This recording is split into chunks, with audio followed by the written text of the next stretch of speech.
Hey, welcome to the Early Morning Musician. This show is for artists committed to creating in the margins. Before their day jobs, after the kids are asleep. From the business trip or the basement. We get it, and we're going to share everything we've learned along the way. Welcome to The Early Morning Musician. Hey, everybody. Welcome to back. The Early Morning Musician. I'm Carissa. I'm Ryan. And we're the hosts of this podcast, and we're here to talk about everything being an independent artist in 2024 and the stuff we've learned along the way.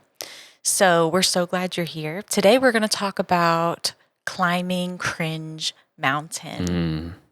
How to not let cringe hold you back, especially in the era of social media, in the era of getting the ick. Feels like everything gives the ick.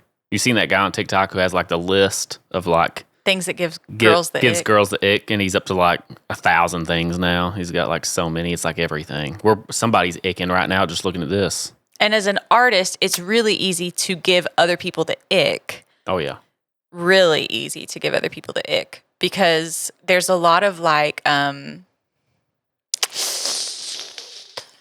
so many icky things about. Why though? Like, why is trying to be a musician so icky? Because it is. Like, I think that I feel it when I see other people try to do it, and I'm like, I'm doing the same thing. Yeah. So let's dive into that. Why is being an independent musician so It's icky? so cringy. It's like the cringiest move, and it's like. It is cringy until the day you become successful. And then that moment no longer cringe. And nothing you did before that moment is cringy. But if you don't get to that moment. Right. It's the way that Post Malone's early YouTube releases. Right. You would have watched those and you would have cringed so hard. But now you look at him and you're like, that's ironic. He's hilarious. So funny. And Look he's at so him. multi-talented, too. Yeah, he can do anything. He's a comedian. But you didn't say that when he wasn't Post Malone. Right. We cringed at him. We cringed at it. We did.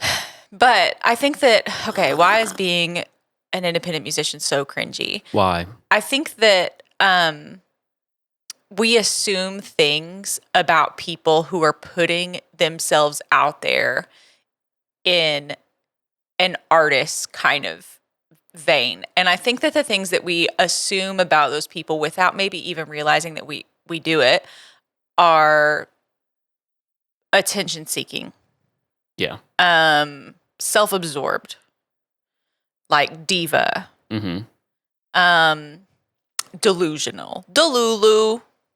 Yeah. When I think about like other, like, I don't know what, I'm going to compartmentalize and just like talk about men for a second. Like when I think about a man, the type of guy who pursues music.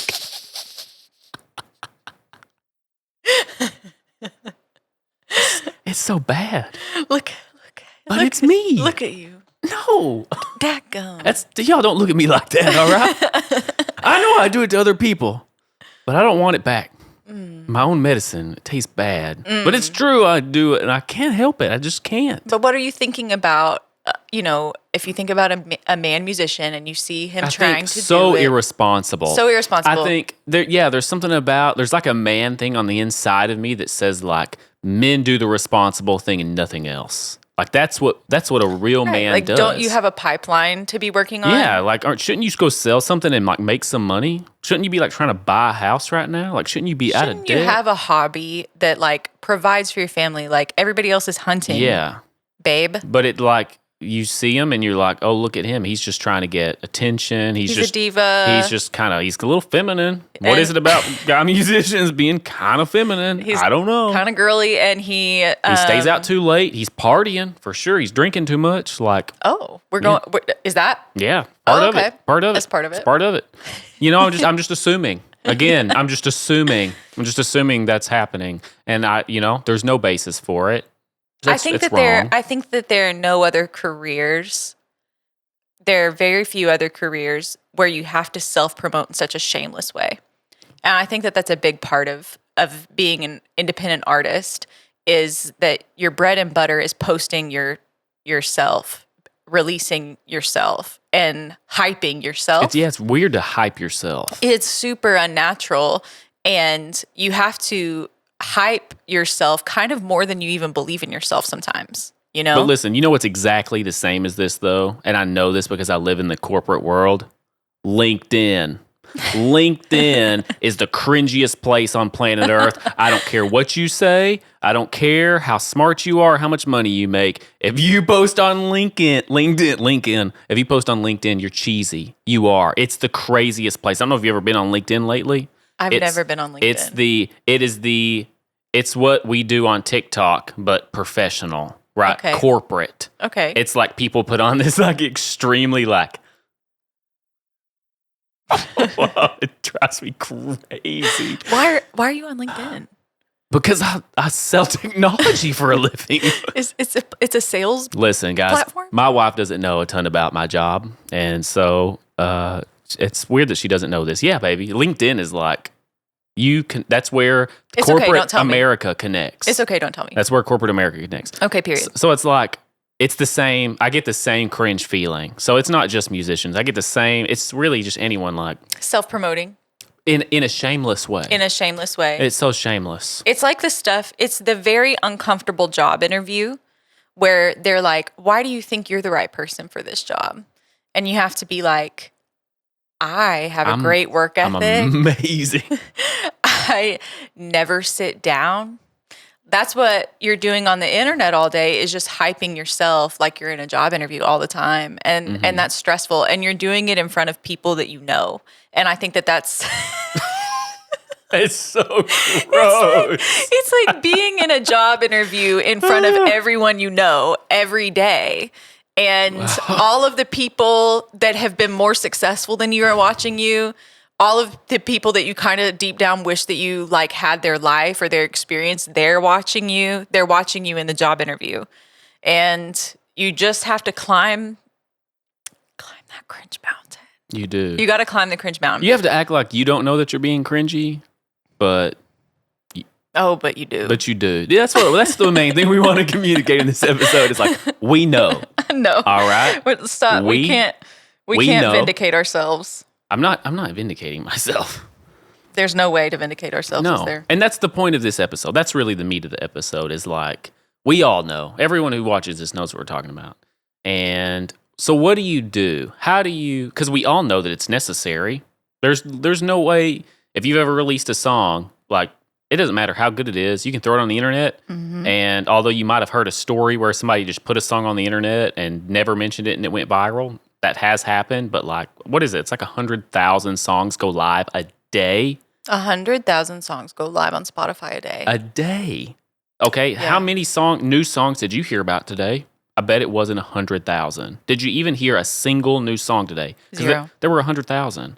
So you, in that kind of sea of content, it's absolutely necessary. You have to be willing to put yourself out there. You have to be willing to promote your stuff. You've got to have grit. You got to climb it. You're saying, one of the reasons not to let cringe hold you back in some is because it's the only way. It is the only way. There's no other way. It's how you pay your dues. It's the dues of today. Like, I think there was probably, and not that playing live is like, we've been talking about playing live some maybe, to kind of, get in front of some new folks. But it's the paying your dues of, the 90s or maybe even the early 2000s when you had to go out and like hit the road for 6 straight months. Like, you're on the road every single night and you're playing like the worst venues of all time. Like nasty, grungy, dirty bars and no one's listening. Like, there was only opening, of course. Like, you're never headlining anything. You're not getting paid. You're paying to play. Like, this is the dues of today. It's Cringe Mountain, it's TikToks, it's Instagram Reels, it's YouTube Shorts. At least it's from the comfort of your own home, right? Yeah, I mean, there's definitely a huge plus to it. Like, internet technology makes it a lot easier, but, you could make the case that, like, if playing a bar was cooler, Yeah. That was just the air conditioner kicking off. No. You're good. I think it's not recording anymore. No, it is. You just heard Discord go off in your headphones. She just heard Discord on my computer go off in her headphones. Okay, Ryan told me to watch this thing to make sure it's recording, and I don't know how to tell. If it's doing that, it's recording. Okay. You're doing great, babe. Okay, thank you. So, Cringe Mountain, got to climb it. It's the dues. And I think that another reason why you know, you can kind of get yourself past, I don't want to climb it today. Something I think to myself sometimes is, for sure, people are not thinking about you like as often as you think they are. For sure. Right. People are thinking about you in context to like what it means for them or how it serves them or how it relates to their story. Right. They think about themselves the way that you think about yourself. Yeah, you're not the main character in their story. Right. And I'm not thinking about them very hard because I'm thinking about me very hard. Right. You're thinking about something that gives you the ick or strikes you as cringe for like a millisecond. Yeah, even the cringiest things that I've seen on the internet, like I can't even name one right now. Right. They're in and out. They're so in and out. Yeah. And I was trying to think of the last cringy thing I saw. I can't even do it. It's probably that, that girl on TikTok who does she does the, why are you saying Because I don't want you to drag her. No, she does it on purpose. Oh, okay. It's like satire. She does, I forget, I can't remember her name. She's so funny. She acts like all these different. Mitzi? I don't know. She sees actual cringy videos on the internet and then she stitches them and redoes them. Yeah. And she nails the cringe perfect. It's so good. Yes. Yes. But that's probably the last cringy thing that I saw, but she was doing it on purpose. Right. So I liked but we can't remember the videos real themselves. Cringy. Yeah, the last real cringy thing I saw. Right. Couldn't do it. I think that when I go to post the extremely close-up video of myself lip-syncing my own very, like, unlistened song every day at 10 a.m., as you do. As you do. As you do. You do it. We're doing it tomorrow morning. And you post it on your like music Facebook page or Instagram page where your mom likes it for you every single day. My mom reposts all of my TikToks. Thank you, Mom. Thanks, Mom. Thank you, Mom. So, the thing that I think to myself when I'm climbing Cringe Mountain every single day is this feels like this is a bigger deal to me because I'm the main character in my story. I'm not the main character in their story. Right. People are not thinking about you as much as you think they are. So that's great, I guess. That's great. That's great news because it really does give you like the freedom of like, okay, worst case scenario. Yeah, worst case scenario. People cringe for 2 seconds and then scroll and laugh at the next video. Like that's worst case. I mean, for me, I think worst case scenario is somebody from high school or college sees what I'm doing and just thinks like, oh, how pathetic. Like, but you'll never know. You know what I mean? I think, but that's the thing that like, that's the resistance I'm facing when I post a video is someone being like, someone from my past looking at me and thinking that my present is pathetic. That's something that I experience. So just remembering they don't really care, that helps a lot. Yeah, I don't think I feel that one quite as much. Okay. I don't think I do. And what is it for you? What is what for me? What is the feeling that you experience the most? That people think you're irresponsible? Yeah. As a man. Mm-hmm. Or that I am actually being irresponsible. Like that I'm doing something that I think is irresponsible. Does that make sense? Like you have negative motives. Yeah, maybe not negative motives even. Maybe like my motives are totally fine, but I'm just making the wrong decision. You know what I mean? On purpose. Yes, on purpose. But it's not about it being on purpose. It's just about it being the wrong decision. Like I was saying earlier, just like, being a man means XYZ, like I've got this friend, his name's Dustin. He'll probably watch this. And we've talked about them in our recent podcast. We said that we wanted to play his son's birthday party. Yes. And they live they're our neighbors. 30 seconds that direction. We're enmeshed. For what? Did you say we do meth? We don't do meth. That's on Tuesdays only. Doesn't count. No, he's the manliest guy. Yeah. Everybody knows that. Everybody knows that. He I was talking to his wife tonight. His wife was talking about how manly he was because he's so freaking manly. Mm-hmm. He Not only does he hunt, he's like, I don't even want to hunt with a gun. I want to hunt with a bow, but I don't want to hunt with a crossbow. I want to hunt with a longbow, but I don't want to hunt with any longbow. I want to hunt with a longbow that I made. And I don't just want to kill a deer with it. I want to kill a black bear with it. And then he did And then he did it. And then okay, so, and then he's also like, Mr. Fancy Contractor. He built our house. He literally built the house that we're. Thank you, Dustin. I'm not bashing you. I'm talking about how like you are literally what every man is trying and striving to be, but I am literally not choosing any of those options. Not one choice. You're wearing a necklace and a bracelet right now. They match. Can you see them? You can't really see them. They match. They're set. Dustin's not doing that. And see, Dustin, what time is it right now? He's definitely asleep. Because he wakes up at 4:30 every morning to go do CrossFit. To do CrossFit. Yep. Mm-hmm. And you also wake up. I mean, obviously, early. This podcast is called The Early Morning Musician. I do. You wake up at 4:30 or 5 every day to do... potentially the wrong thing, which is make music. So that's what I'm thinking. That's where I'm like, I post the video, and it's not even like, I don't even really care what people from my past think. I'm just like, whatever, forget you guys. But I'm just like, man, like, am I doing the wrong thing? Like, would it be better for me and my family both to do something different? Yeah. But like, if I truly sit down and think about it, let's be real. Like, what's my actual skill set at this point in my life? Like, pretty good at technology sales, thank God. If I wasn't good at that, what would I do? You're pretty. I don't know. His camera's saying otherwise right now. For sure.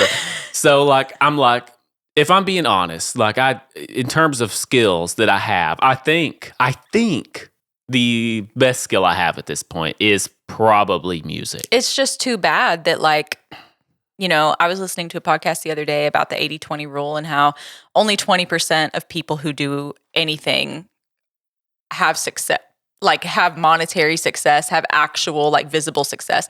And then the other 80% just kind of survive. And he was saying, what are you going to do to be a part of the 20%? It's pretty crazy to do something. It feels like music is the 5%. I don't even know if it's 5. Yeah. I'm going to say it's like less than 0.5%. It feels like it's so unlikely to be actually visibly successful at it, Yeah. The path is so undefined, like how to get to success. Right. It is so not, like in corporate America, like you know the path. Like, I know the path to And when success. you talk about it with other people, they also know the path. Yeah, they get it. They get it when you're like, I do this. This is what I make. People may even ask you, what do you make a year? You can tell them. Yeah. Somebody asked us recently how much money we make per stream. And, even if it was $50,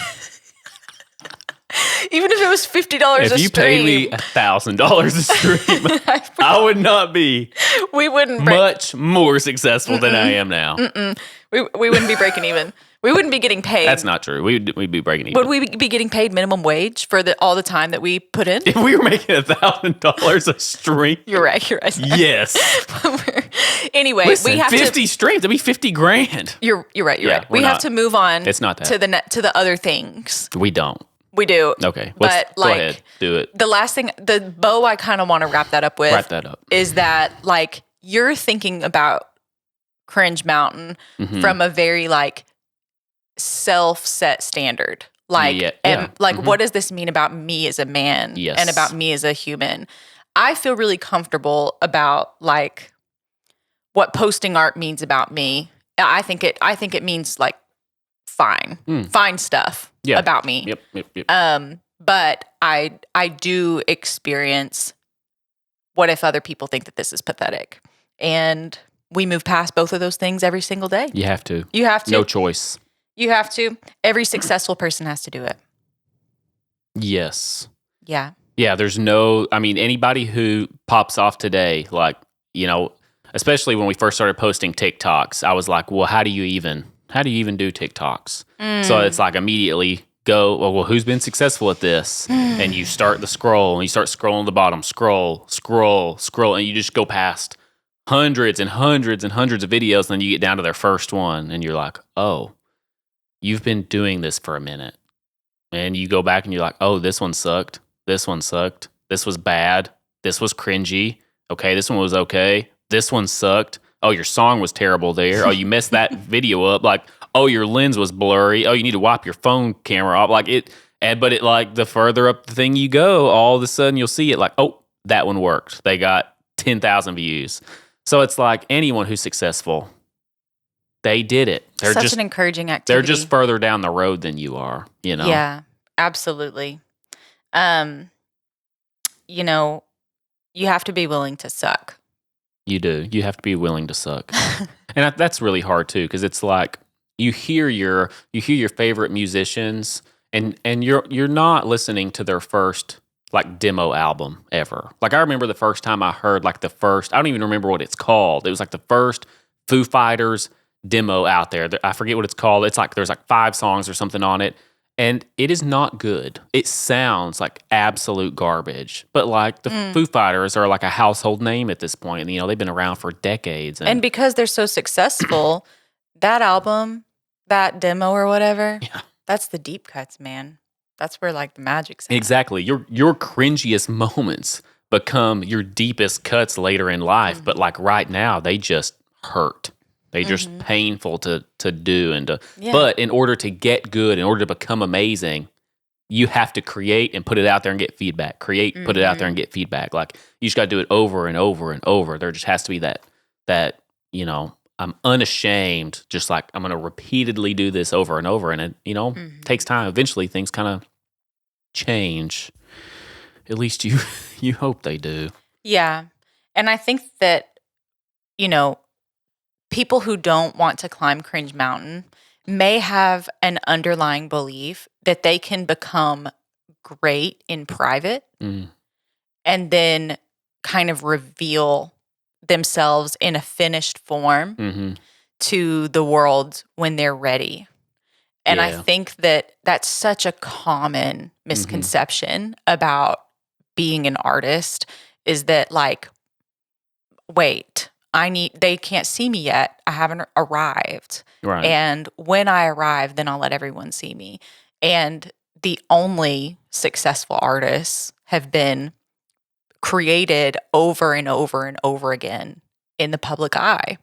Anybody who has put anything out there was created over and over and over again in the public eye. And artists actually like learn through that feedback system. Right. Art.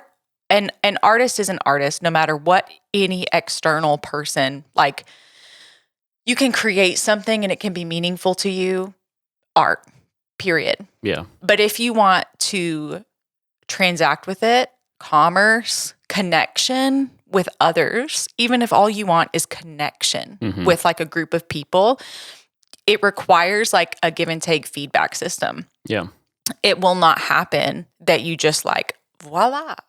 And the community that would connect with you knows to be there. It comes through like breadcrumbs of hearing your stuff over and over. Yeah. Warming up to your message, getting to know you as a person, finding something about you that they really like, even if it's not the whole package, just something that keeps somebody listening again.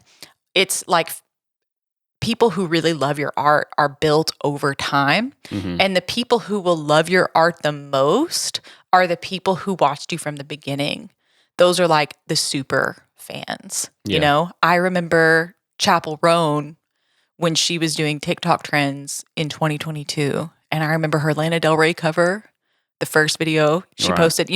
Those people who have been following her since the beginning love her. And they love her more than the people who just discovered her. Right. So you want to have that chrysalis, the whole ugly process, the transformation, the growth. You really want that to happen in public because that's how your connection is made. Yeah, your art really, if you're trying to do it as a career, you're trying to generate money, it really becomes the service of giving your art to people so that they can find themselves in it, so that it can become the background to their day, the background to their experiences, like an emotional break from maybe a bad life situation or a stressful moment at work. Like, your art becomes so many different things. It's not just your art. So when you look at your art and you're like, oh yeah, I want people to listen to this and just think I'm amazing. So I better hide away in a closet, get amazing, and then put it out there. And then if, it doesn't pop off in 2 days, then like, oh shoot, like I must be terrible. You got to get out of that mindset. It's not even about your art being technically the best art. It's about how quickly and how deeply you connect with your listener and what your listener does with your music and how emotionally connected do they become to your music. Are they going to listen multiple times? Are they going to add it to a playlist? Are they going to listen to it driving down the road later? And are they thinking about it when it's not in front of them? Exactly. So it's it's not even about technically good art. Yeah. Thank you guys so much for tuning in. We will continue this episode next week. We cannot wait to see you back. We are the Early Morning Musician. Thank you guys so much.